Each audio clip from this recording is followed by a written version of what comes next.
bem-vindos. E a gente está aqui com um painel de peso, com diversidade para ter essa conversa. E a gente estava trocando, a gente sempre troca umas figurinhas nos bastidores. E a troca de figurinhas foi: caraca, que painel difícil esse nosso, porque é um painel que, verdade seja dita, se alguém tiver 100% de certeza da resposta aqui na plateia, levanta a mão que a gente já vai convidar aqui para o palco, porque é uma área que está todo mundo experimentando ainda, entendendo, percebendo como as coisas vão acontecer. Então, para começar o nosso bate-papo de hoje, a gente vai ouvir a melhor visão que a gente pode ter, que é a visão do campo. O que está acontecendo nas empresas? Como que elas estão vivendo? E a nossa host falou sobre equilíbrio. De verdade, gente, eu acho equilíbrio uma palavra muito difícil de alcançar, né? Mas como que a gente coexiste entre as decisões pautadas puramente em dados e análises e as decisões pautadas em intuição e experiência humana? E a gente vai fazer aqui uma rodada para ouvir um pouco das experiências dessas diferentes empresas, desses executivos, como que isso está acontecendo na prática nas empresas deles. Vou começar com você, então. O Carlos, não, eu falei que eu ia errar. O Bruno, da Ânima, contando para a gente como que vocês estão fazendo isso lá dentro. Podia trazer um case para a gente, né, de como que vocês veem essa coexistência dos dados e da intuição. Pessoal, muito bom dia. Obrigado, Ju, pela pergunta. Vou ser breve aqui, né? A minha perspectiva é de tecnologia, eu sou responsável pela área de tecnologia, então eu viabilizo casos de uso de IA para CX. E eu vou dar um exemplo que foi muito emblemático e contraintuitivo, porque baseado em dados e usando AI generativa junto a candidatos, pessoas interessadas a estudar conosco, o melhor caso de uso híbrido, conectado, foi garantir que essas pessoas visitassem as nossas unidades. A conversão de um candidato, quando ele visita, na maioria das vezes com o pai ou com a mãe, o campus da universidade, da São Judas, por exemplo, ou da Anhembi Morumbi, é muito maior. Então, o caso de uso de AI não foi para automatizar ponta a ponta o processo de vendas, que é uma ambição de muita gente, mas é direcioná-lo para o presencial. E quando ele vai com a família, visita o laboratório e tal, tem uma emoção, e aí é muito humano, e aquele processo de tomada de decisão por já estar lá vivendo aquela experiência, se vendo naquele laboratório. E a conversão é muito maior. Então a gente realmente conseguiu crescer a taxa de conversão de inscritos para matriculados, direcionando mais gente para o presencial, num processo de venda um pouco mais longo e consultivo, mas muito mais assertivo. Acho que é isso, Ju, para começar. Perfeito. Chega a ser contraintuitivo, né? A gente usou a inteligência artificial para deixar o processo mais longo e mais humano, mas eu acho que é justamente esse ponto de conexão que a gente está falando aqui. Ouvir de você agora, Carlos. Como que você está vendo isso acontecer, não só na sua empresa, na Affinity, mas também nos clientes que vocês atendem?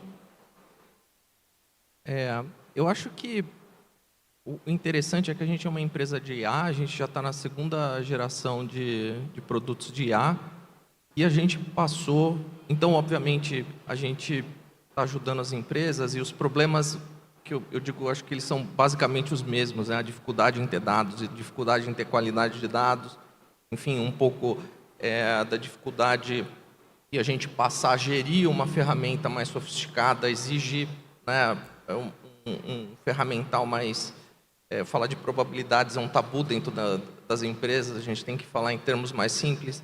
Mas eu acho que o legal disso é que a gente passou, nos últimos 2 anos também, um processo em que a gente foi adquirido por um fundo de Venture Capital, em que forçou 2 temas, né? Ao mesmo tempo que a gente implanta AI nos nossos clientes, a gente tem que revisar o nosso portfólio de produtos de AI para o futuro e implantar AI internamente na nossa empresa. Então, eu acho que o que eu poderia dizer que realmente tem sido diferenciador aqui, né, a gente tem visto todos esses fundos de private equity adquirindo e fazendo parcerias diretamente com a Anthropic ou com a OpenAI e forçando basicamente todas as empresas do seu portfólio a implantar AI em todas as suas divisões.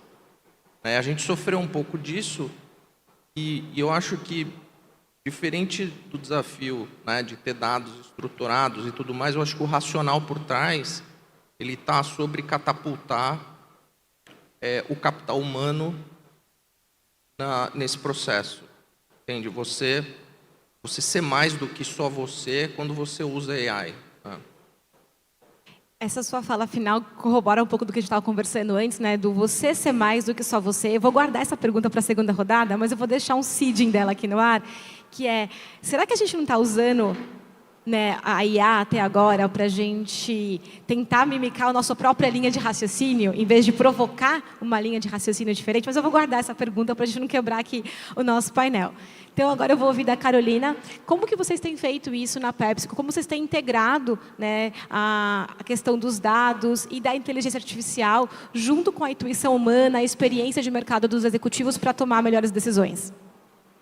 Obrigada, Ju, pela pergunta. Bom dia a todo mundo. Bom, dentro da PepsiCo, a gente tem alguns guardrails muito claros, né, pelo tamanho da empresa, por a quantidade de dados que a gente processa e pela complexidade, né, desse tamanho que nos dá. Então, uma coisa muito importante é a questão da governança de dados, né? Então, isso, sem sombra de dúvida, é muito claro e existe uma governança muito forte, desde o global até as unidades, até o que a gente chama de OU, que são os países. Então, fora da governança, que eu acredito que isso é o que eu chamo de encanamento, né, que muitas vezes a gente não vê, mas é tão importante quanto a quantidade de dados que a gente também tem uma questão da responsabilidade da gente armazenar tudo isso. Só na PepsiCo Brasil, a gente tem mais de 20 milhões de dados de consumidor, né? Isso é uma responsabilidade tão grande quanto o produto que eu coloco para o meu filho Igor comer Doritos e Cheetos que ele ama, né? Então, é uma responsabilidade também importante. Quando a gente fala em casos de uso, Ju, o que eu vejo aqui há mais de 3 anos, a gente vem utilizando, e aí, bem mais do que isso, né? Principalmente na indústria 4.0, eu poderia aqui citar diversos exemplos de uso de AI. Mas mais sobre exemplo de uso de AI, o que eu percebi nessa jornada de 3 anos e meio que eu estou na empresa é como a AI vem quebrando silos dentro da companhia. Por quê? Porque, normalmente, dentro de cada área, a gente pensava a utilização de AI dentro de parte do processo e não do processo inteiro. E a gente pensava no uso da AI, e aí eu posso dar um exemplo dentro do ciclo de S&OP, a gente pensava como que a pessoa que entende qual vai ser a demanda de Cheetos e Doritos, ela pode utilizar isso, né? Pode utilizar um AI mais rápido, mais eficiente. O AI pode ser utilizado mais rápido, mais eficiente para provocar a demanda. Mas a hora que a gente olhou isso toca no processo do colega do lado, e que não necessariamente está dentro da área, está dentro de uma área de marketing, está dentro de uma área de vendas. Então, eu falo que a AI nos provoca diariamente a quebrar os silos dentro da companhia, pensando num processo end-to-end, onde o grande ponto não é digitalizar aquilo que eu tenho, mas sim pensar em modelos novos digitais para a companhia. Então, a AI, por dentro, está mudando a maneira como eu penso, como marketing tem que se relacionar com vendas, como vendas tem que se relacionar com marketing, como vai ser o meu CRM, como vai ser minha área de growth dentro de vendas.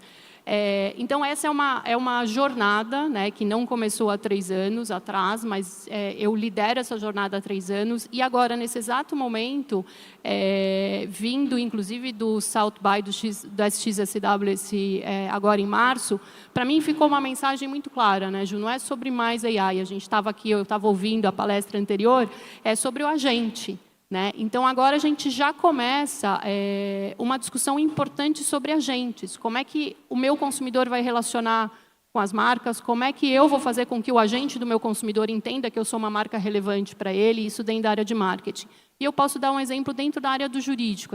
Semana passada, a gente estava com o time inteiro do jurídico ali no Cubo, onde a gente fez um letramento importante de agentes, onde a gente criou 30 agentes, que a gente conseguiu, a gente entende que a gente está no meio de uma reforma tributária, então vocês entendem o tamanho da responsabilidade, da complexidade que é isso. Então, a gente pediu para o time do jurídico ir trabalhar com a área de estratégia de transformação, da qual eu lidero, e falando assim, vamos criar agentes que a gente consiga ter mais visibilidade e consiga agir mais rápido em todas essas mudanças que estão acontecendo dentro desse cenário. E foi muito bacana, porque independente se o agente vai funcionar ou não vai funcionar, eu acho que tem uma camada nossa de um time muito melhor preparado para o que vai vir. ou que está vindo. Que o fato é que a gente estava discutindo lá atrás também, né? A discussão não é se vai acontecer ou não, já está acontecendo, né? Então, eu acho que existe uma preparação e uma responsabilidade importante, inclusive das nossas empresas, nos prepararmos melhor.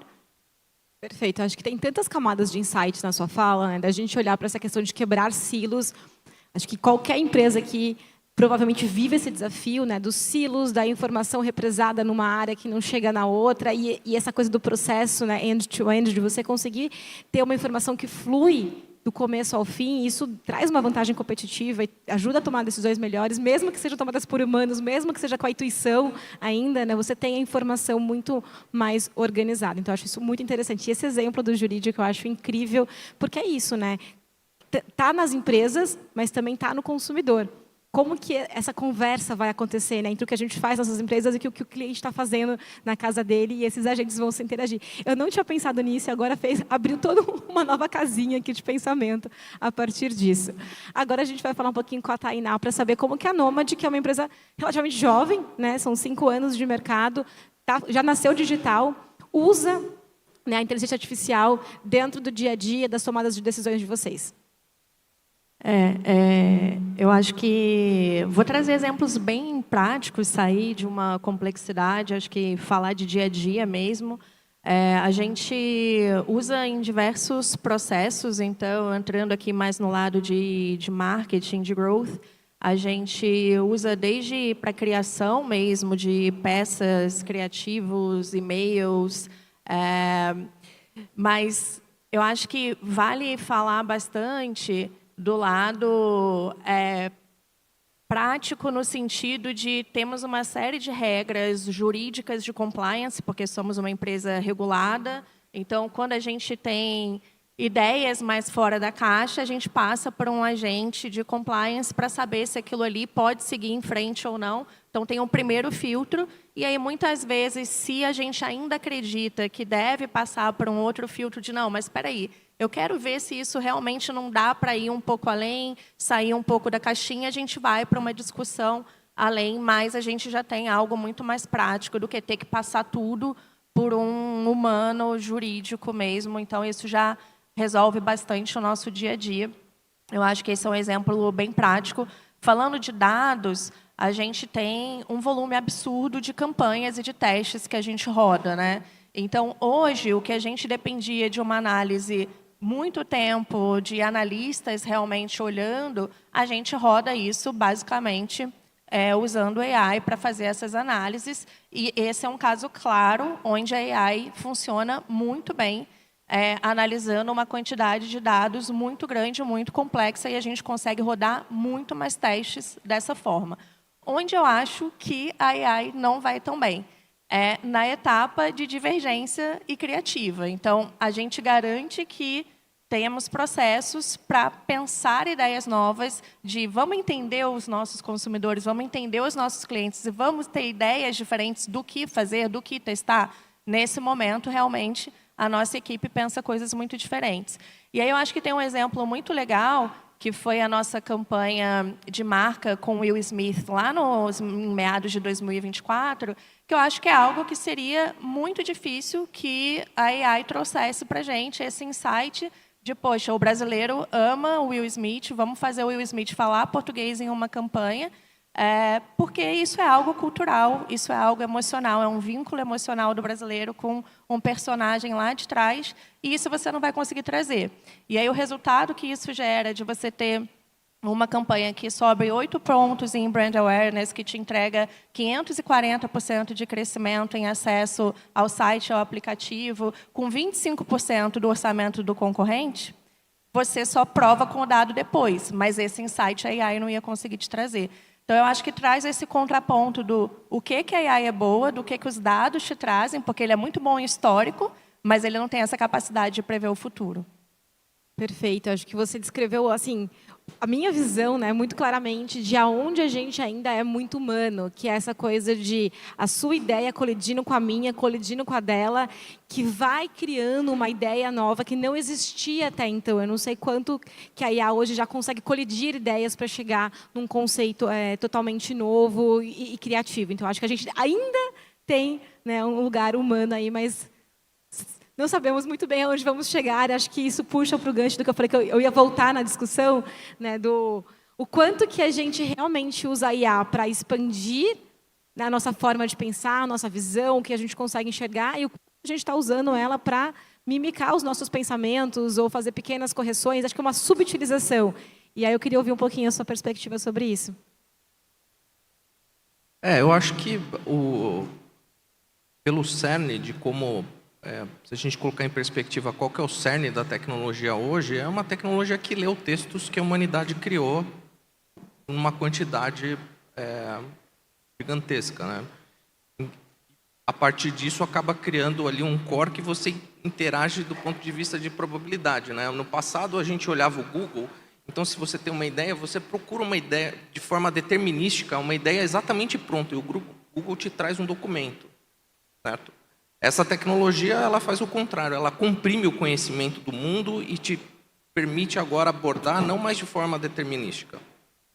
Da mesma forma que a gente pensa, se a gente começasse esse painel aqui há 10 minutos atrás, talvez todo mundo falaria exatamente coisas parecidas, mas com palavras diferentes.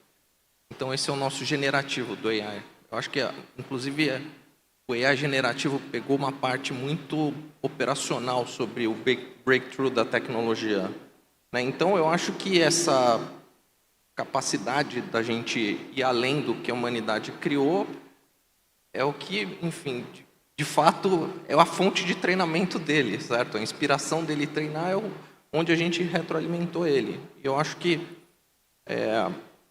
pensar ainda usar o IA como no processo criativo, no processo intuitivo, eu acho que ainda a gente tem muito chão para percorrer e utilizar a tecnologia. A gente não fez o básico ainda, né? Falta bastante básico a ser feito ainda, né? A gente, nesse processo que eu contava agora, de ser adquirido por uma private equity, né, veio uma pessoa muito legal, o head de produto nosso foi o cara que criou a Alexa Music, e ele ajudou a gente a recriar todo o nosso portfólio de produtos em AI, né? E é um processo, assim, absolutamente humano, que ele consegue articular a empresa inteira. A gente, né, participava semanalmente de reuniões de discussão sobre produto de uma forma super estruturada por ele, onde AI por trás construía as funcionalidades. Incrivelmente, a cada semana a gente conversava e vinha um novo produto com a funcionalidade que a gente conversou há 2 semanas atrás. Só que o feedback, enfim, a experiência coletiva da companhia estava sendo aplicada ali naquela forma.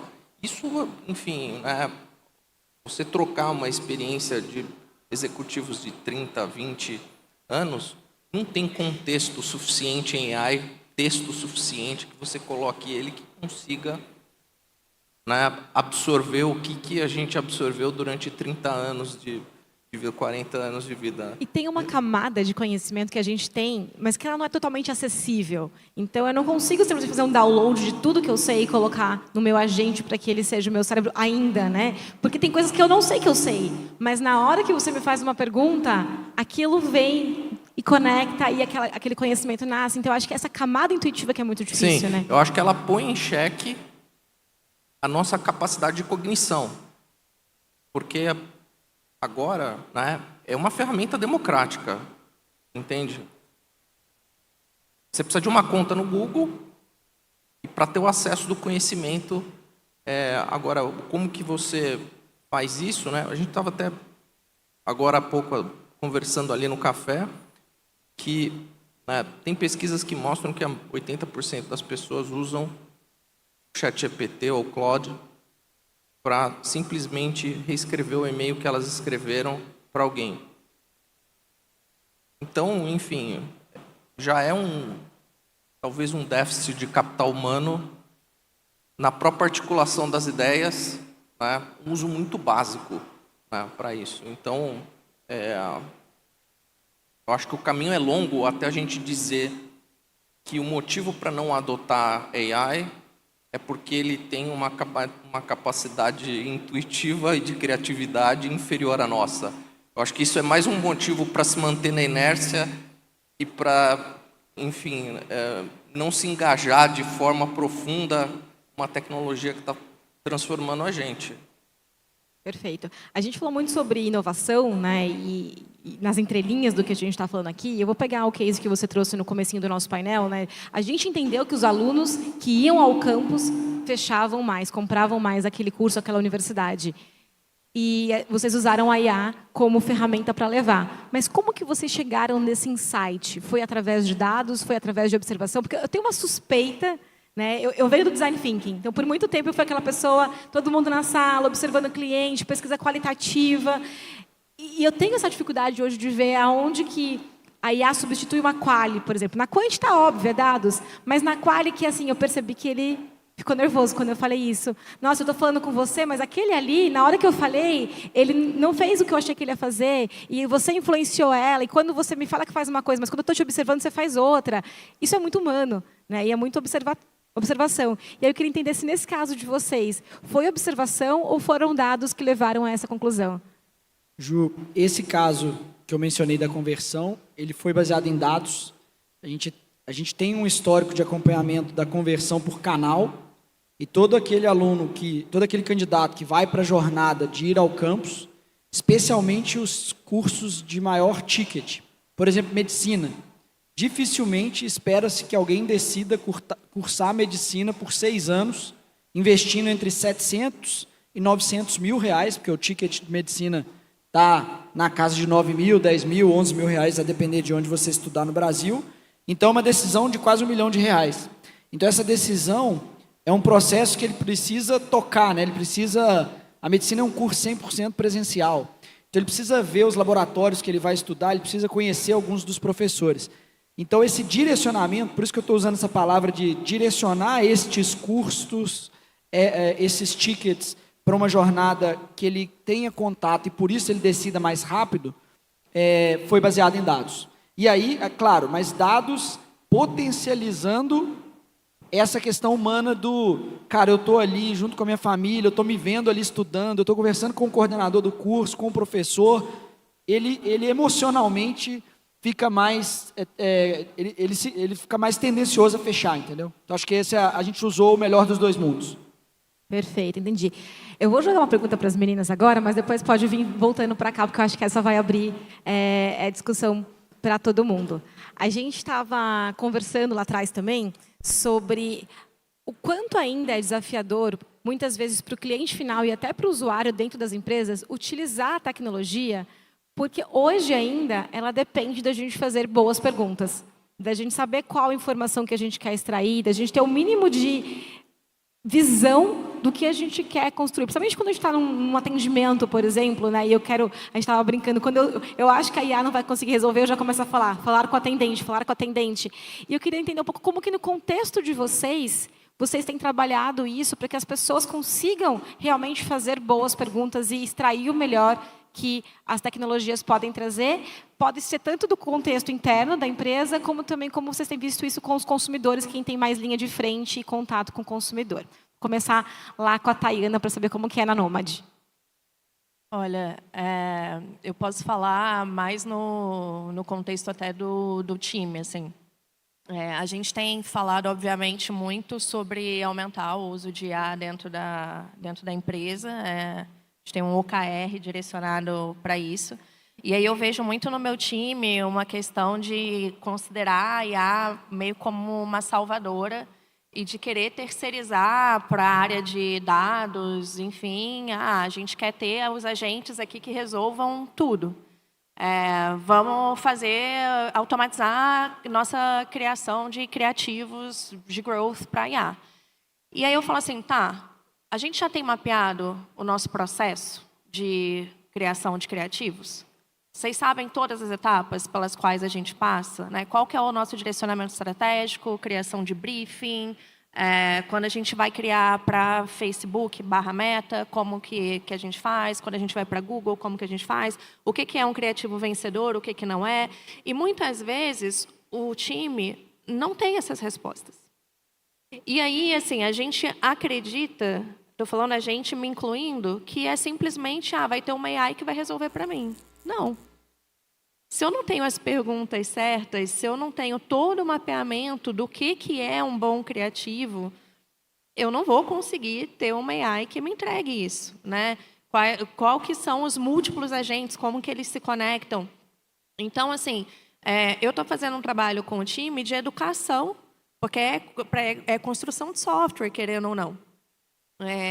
E aí, assim, eu acho que tem um trabalho muito forte nosso como liderança de ensinar a pensar de novo, porque é um novo processo, né? Então, tem essa parte muito de pensamento crítico, de curiosidade mesmo, de explorar, porque eu acho que existe uma expectativa muito alta de vou apertar um botão e a coisa vai sair do outro lado, e é muito longe de ser isso. Tem uma questão de você continuar otimizando os processos, continuar otimizando essas ferramentas. Então, eu acho que, do ponto de vista comportamental, tem bastante ajuste para ser feito, além dos ajustes técnicos. Obrigada. Então, eu vejo muito isso assim do lado do time e como que a gente vai conseguir, ao longo do tempo, incluir isso nos processos seletivos para trazer pessoas cada vez mais com esse perfil curioso. Eu acho que tem uma questão que é um perfil meio gambiarreiro, assim, sabe? De volta das pessoas que mexem nas coisas, mexem nas ferramentas, que até lá atrás foi um perfil que me levou muito para o lado de entrar no digital, internet e tudo. Então, eu acho que passa por aí. E do ponto de vista do consumidor, eu acho que também como que a gente começa a reeducar as pessoas nesse sentido de, olha, você precisa fazer as perguntas certas, né? Como que a gente conduz através de interface. A gente já teve várias mudanças de interface, né? Quando entrou o Web 2.0, etc., as pessoas aqui um pouco mais experientes vão lembrar disso. Então, como que a gente adapta as interfaces também para apoiar nessa condução até todo mundo entrar mais no fluxo? Perfeito. Eu vou pegar uma palavra do que você trouxe e vou deixar lá no ar, que é curiosidade. A gente está vivendo, né, sabido isso, vários experts falam sobre a crise da curiosidade. As pessoas estão deixando de ser curiosas e aceitando as respostas prontas. E eu acho que, nesse momento, quem souber perguntar, explorar e ir mais fundo, vai sair anos-luz na frente da maioria. Como que é lá na PepsiCo, Carol? Bom, tem algumas coisas práticas que, talvez por eu liderar uma área corporativa, vamos dizer assim, né, que leva a estratégia, a transformação e toda a área de tecnologia, a gente tem primeiro uma visão do todo da companhia, mas é uma responsabilidade. Então, o que dentro do meu time eu sempre provoco, muito relacionado com o que ela falou. Primeiro, antes da gente implementar qualquer ferramenta, por implementar, eu preciso entender se a minha área de deployment entende a dor do negócio. E, para isso, ela precisa sair a campo. Ela precisa entender do negócio. Ela precisa saber... Porque eu ainda acredito que, hoje em dia, numa empresa nossa, né, como a nossa, que não é uma empresa de tecnologia, não nasceu digital, como a gente fala, a gente ainda precisa... Uma área de tecnologia ainda precisa saber traduzir o que o negócio está pedindo. E o negócio precisa entender o que a tecnologia está a serviço de. Né? Isso a gente ainda tem um azeitamento para ser feito e que é incrível quando você coloca esses dois mundos juntos, porque eu acredito que não existe mais esse mundo separado. Né? Então, a primeira coisa é saber para que o negócio precisa, o que o negócio efetivamente está te pedindo. Esquece a tecnologia, porque eu acho que tem uma vantagem muito grande nos dias de hoje. A gente tem muito acesso, tem muita gente boa, tem muita solução boa. Aqui no Brasil, fora do Brasil, na Latinoamérica, na Europa, tem muita coisa boa. Então, a primeira coisa é entender o que o negócio precisa. E, para isso, eu preciso de gente que entenda do negócio. Entenda de vender salgadinho, entenda do consumidor de salgadinho, entenda qual é a diferença de um consumidor de Cheetos para Doritos no meio do dia. E, para isso, ele precisa viver o negócio. Então, a primeira coisa, sim, a gente sai a campo, sim, a gente precisa entender como é que o meu caminhãozinho de Alma Chips vende. E aí eu posso trazer um exemplo incrível que aconteceu essa semana com um dos meus diretores de vendas digitais, porque a gente é estruturado ali por vertical. Então, tem uma pessoa em tecnologia que entende de operação, tem uma pessoa de tecnologia que entende de vendas, tem uma pessoa de tecnologia que entende de RH, por vertical. E estavam pedindo para a gente tem um software de image recognition que está na mão dos meus promotores. E aí ele foi entender o porquê que a gente não estava conseguindo capturar todo o potencial da ferramenta. A hora que ele foi entender, a gente acabou de aprovar uma mudança na estrutura de vendas, onde a gente vai ter uma área 100% para promotores. Porque eu, basicamente, o meu aplicativo me sugeria uma rota de promotor, o promotor era ligado ao divisional, o divisional mudava a rota, e aí as coisas não se conversavam. Então, quando eu falo que a tecnologia é serviço, e se a gente entende que a tecnologia não está lá só para check the box, e a curiosidade do meu diretor, né, de digital, de vendas, que veio da área de vendas e está hoje em tecnologia, foi incrível para desbloquear muita coisa, e, inclusive trazer sinergia, trazer eficiência, que, consequentemente, vai trazer economia dentro da minha área. Então, acredito, Ju, que tem uma coisa importante, que é criar repertório nas equipes. Acho extremamente importante.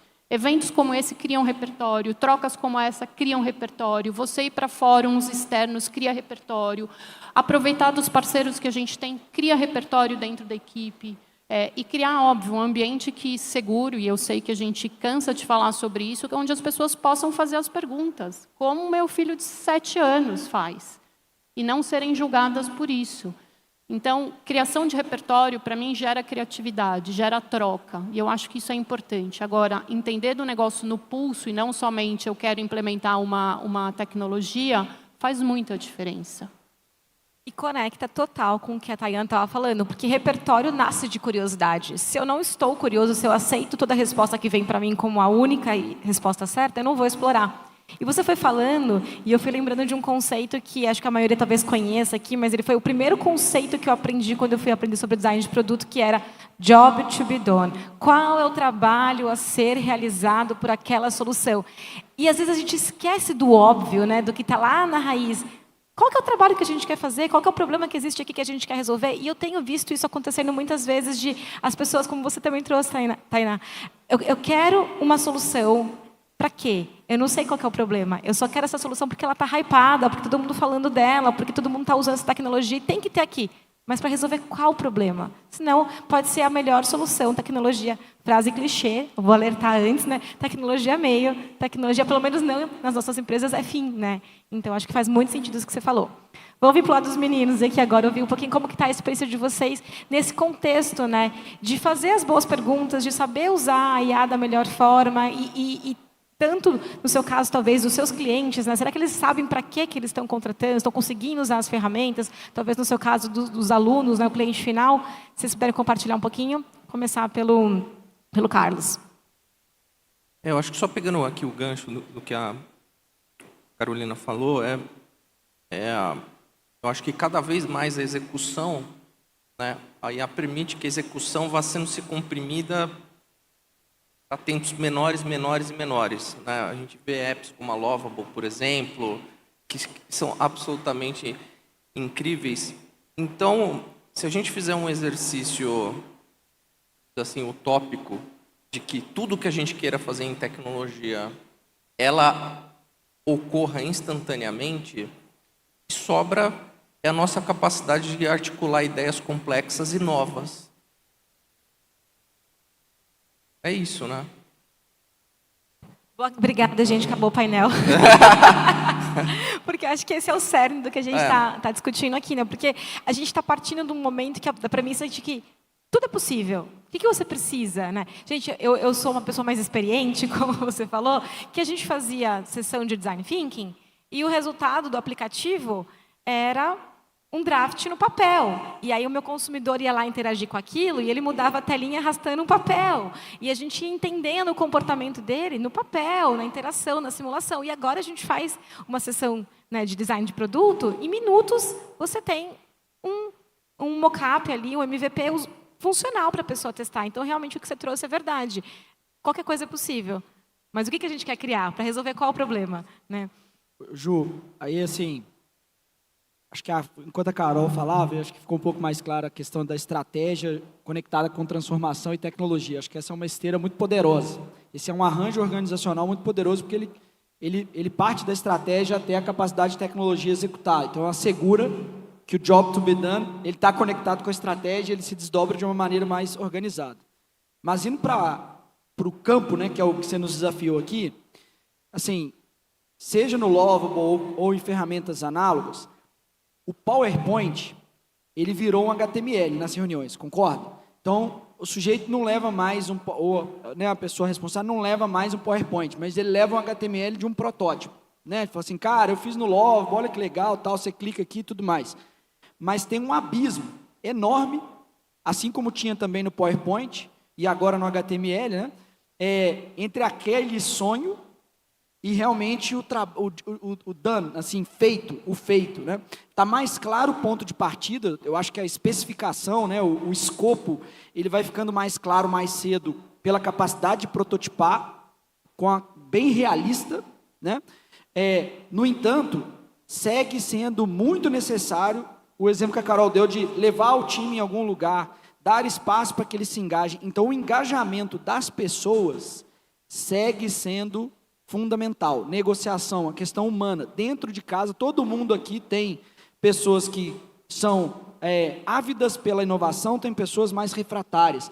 E carregar todo mundo junto segue sendo desafio. Então, eu levo mais tempo enquanto tecnologia influenciando pessoas a aderirem às ideias, porque às vezes o protótipo cedo demais também assusta, distancia.